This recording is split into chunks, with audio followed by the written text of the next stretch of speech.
Bab 737. Saat Master Puncak tingkat 8 melancarkan serangan, auranya yang mengerikan membuat semua orang di aula merasa sesak, seolah-olah ada gunung besar menekan mereka.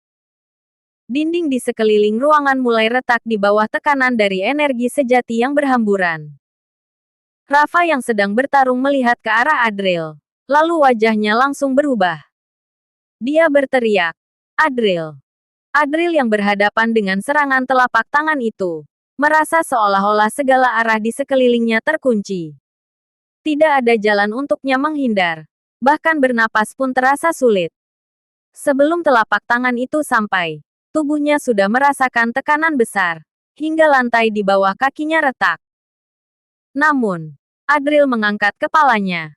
Matanya memancarkan tekad yang tak tergoyahkan. Bukannya menghindar, dia malah berteriak keras, lalu maju menghadapi serangan itu.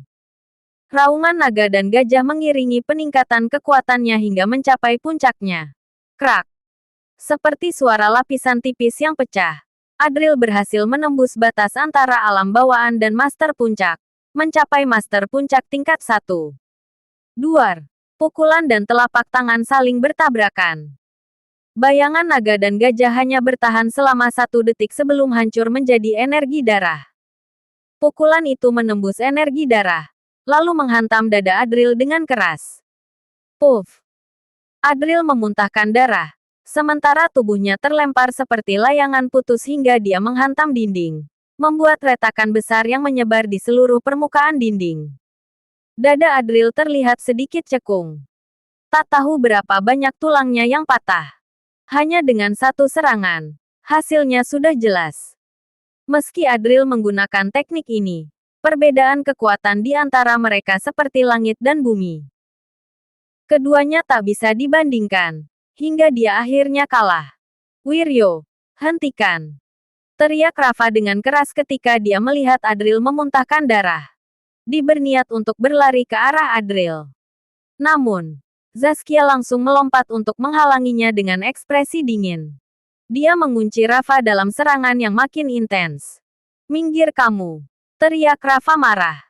"Orang ini harus mati hari ini," kata Zaskia dengan nada dingin, seolah-olah sudah menjatuhkan vonis mati pada Adril. Sementara itu, serangannya pada Rafa tampak makin gencar, membuat Rafa tidak bisa bergerak. Pada saat ini, Erik yang melihat keadaan Adril yang terluka parah hanya tersenyum sinis. Dia berujar, "Seorang rendahan dari kota kecil berani menantang seorang menteri sepertiku. Dia memang pantas mati." Sebagai menteri kota Majaya yang terhormat, Adril seharusnya seperti serangga yang bisa dengan mudah diinjak olehnya. Namun, Adril malah melawan, melompat ke sana kemari. Sungguh tidak menghormatinya sama sekali.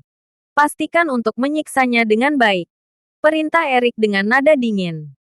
Sementara itu, Wiryo memandang Adril yang terluka parah sambil menunjukkan senyum mengejek di sudut bibirnya. Dia berujar, "Apa kamu dengar? Kamu akan mati. Mati dengan sangat menyedihkan. Kamu ini hanya seorang mahaguru biasa yang seharusnya berlutut memohon ampun dengan rendah hati, membiarkan aku menyiksamu.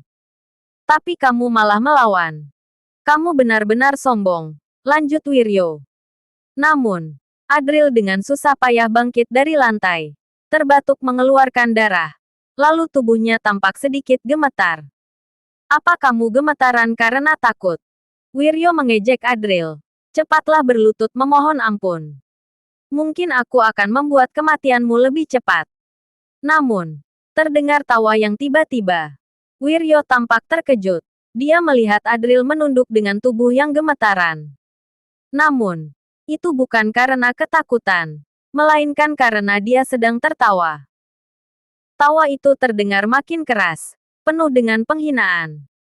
"Wiryo, kamu benar-benar nggak mengerti siapa aku," ujar Adril. Adril mendongak dengan tiba-tiba. Wajahnya penuh dengan darah dan luka, tetapi dia tertawa dengan penuh ejekan. Dia berkata, "Aku sudah melalui banyak penghinaan dan kesakitan. Tapi satu hal yang nggak pernah aku lakukan adalah berlutut. Memang kenapa kalau ada perbedaan tingkat? Kamu hanya seekor antek tua milik Erik. Kamu ingin aku, seorang pria sejati, berlutut padamu. Wiryo, dasar kamu bajingan tua. Kalau berani, ayo bunuh aku. Lanjut Adril. Kamu, Wiryo merasa sangat marah.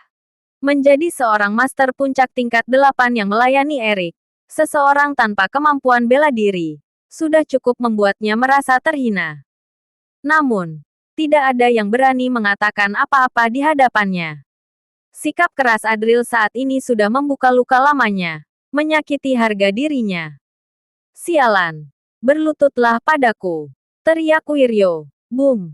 Wiryo melayangkan pukulan, membuat energi sejatinya berkelebatan.